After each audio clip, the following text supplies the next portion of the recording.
Welcome back. On today's video, we're talking about tax-sheltered savings account. That could be a IRA, a 401k, or whatever other tax-sheltered savings account you may use for work, versus investing without putting it in a tax-sheltered savings account. Now, first, the obligatory disclaimer: I'm not a financial advisor. I am not your financial advisor. This is not financial advice. This is simply information that I found interesting based on my own experience and other things that I've seen.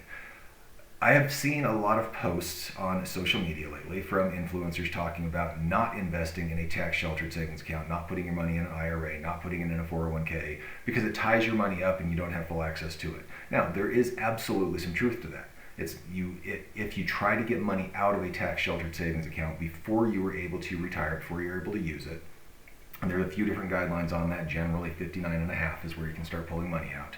You are heavily penalized. If memory serves, it is a 10% penalty on top of any taxes that you would be paying, so you lose a lot of money. You're going to lose generally 25+% right off the top. So that's something you have to take into consideration.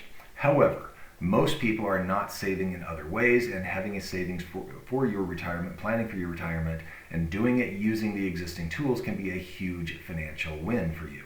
Let's look at how the average American is currently saving for retirement. So here on this graph from incharge.org, they show, based on age, the average savings and the median savings by the American people for retirement. And this is usually in a retirement account. So under 25, $5,000 is the average. However, the median is just under $2,000. Now, the averages are skewed by the people saving a ton on the top end and people saving a little on the low end, and you can see it's more heavily weighted towards people on the top end. 25 to 34, $30,000 is the average, $11,000 is the median. When you get into the 55 to 64, $200,000 is the average, but $71,000 is the median. And 65, the average is $232. However, the median goes down by $1,000 to $70,000, $620.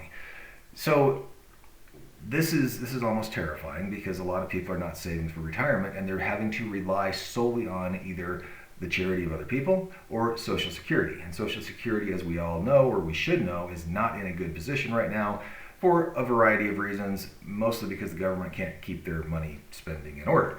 Anyway, well, let's not even make this a political video. Let's just talk about the situation we're in. So with this being the case, I feel like it's important for people to understand what can happen if you put your money into a tax-sheltered savings account and the benefit of it. Understanding that you can't touch that money, which is probably good based on these numbers here, we need to kind of have our hands held a little bit, unfortunately, and be forced to save that money for retirement and not let our today selves spend that money on whatever we may spend it on today. So here's what I had to look at in building this model. Number one, the median, not looking at the average because we don't want it skewed by high income earners or low income earners. We want to know what the average Americans are making. And this is household income, not individual income. This is household. So if there are two people in a household, it's going to double. If there's only one person in a household, then it won't be quite as much. And that could be why you see here in the 15 to 24 year range it being lower. 25 to 34, it goes up significantly. This could also be because they're graduating from college and getting better jobs. For whatever that is, here are the actual numbers. And this is from Statista.com. And it talks about 15 to 24 in this range making almost $55,000, 25 to 34, 85, almost $86,000, 35 to 44, $101,000. Again, this is household income. 45 to 54, $110,700, and then it starts to decline from there as people start to retire. When you're looking at tax savings from the tax-sheltered accounts, it's important to understand the tax you will pay if it's long-term taxes, and that means generally if you've held the asset for over a year, the capital gains tax rates are different than the average income tax rates, or the actual income tax rates. So the capital gains, long-term capital gains taxes, it talks about right here, being held for more than 1 year. If you're single filing jointly, it's going to be based on income. If you are under $48,000 per year, you don't pay any taxes on capital gains, long-term capital gains. Short-term capital gains are generally, if I understand it right, paid on your income tax rate. However, if you've held it for over a year, then you would have 0%. Now, if you make between $48,000 and $533,000 and change, you pay 15% capital gains. If you are over $533,000, you pay 20% capital gains on anything that you do. Now, this is different than the income tax rates, because on the income tax rates, you pay taxes on a progressive scale, where if you, for example, in this bracket here, $85,000 for a couple filing jointly, you would pay a, I believe, 12% income tax rate. Anything over, I want to say it's $96,000, again, the first $96,000 you pay 12%. Above $96,000 up to the next threshold in the tax bracket, you pay 22%. It doesn't work that with capital gains. If you make $533,000 in a year, everything retroactive to $1 in the capital gains bucket, you pay at 20%. So important to keep in mind. So what I did for this model is, in order to keep it somewhat simple, I put in the middle capital gains tax rate. So that is the 15% rate, assuming this is a couple married filing jointly making somewhere between $96,000 and $600,000, they'll pay a 15% cap rate. The people that are investing younger will not have any. So when you're looking at these earlier years, it'll balance itself out. You may have years with 0%, then you'll have years with 15%, and very few Americans will ever get to the point where they'll be paying 20%, because that's just not where average incomes are.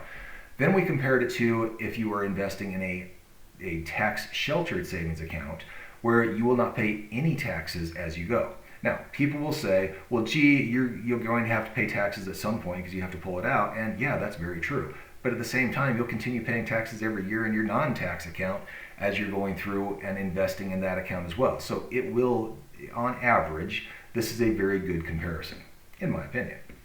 Then I also put in here an annual rate of return of 8%. Remember, the S&P 500, if you've watched any of our other videos or done any research online, averages about 10% or a little higher. So yes, you'll have good years, yes, you'll have bad years, but the average, again, is about 10%. We're putting it at 8% for now.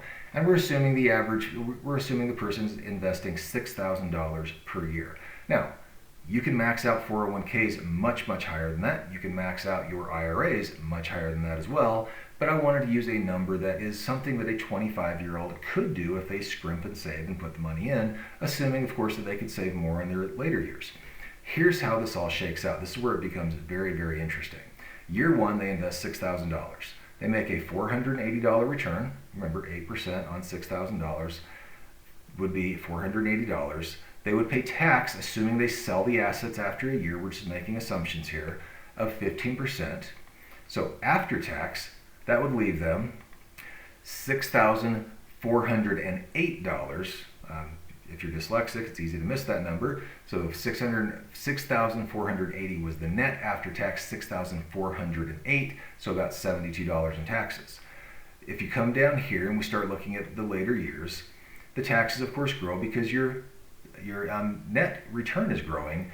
But if we compare it over on this side, you'll see with 0% taxes, the numbers start to add up more and more dramatically. Now, if you look here for the first few years, well, the difference in between these two is only $72. And having the use of $6,480 may be worth more to us than that. The next year, however, that tax savings steps up to $226, $475, $832. If we jump down here to when the person is, and again, we started at 25, but if we jump down to when they're 40 years old, the difference is becoming more and more dramatic. At that point, they would have saved $175,000 if it was in a normal taxable account. However, in a tax deferred account, we're at $196,000, a difference of $20,000. Not doing anything different, only putting money in a tax sheltered account. If we hop down to when the person is 50, the difference is now $91,000. And at 60, it's a $300,000 difference by deferring the taxes.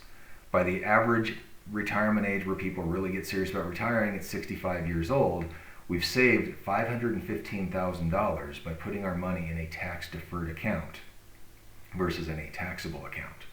Now, if we looked at this differently and did a Roth IRA, that would be as dramatic. And when you start pulling that money out in retirement, there is no tax on it.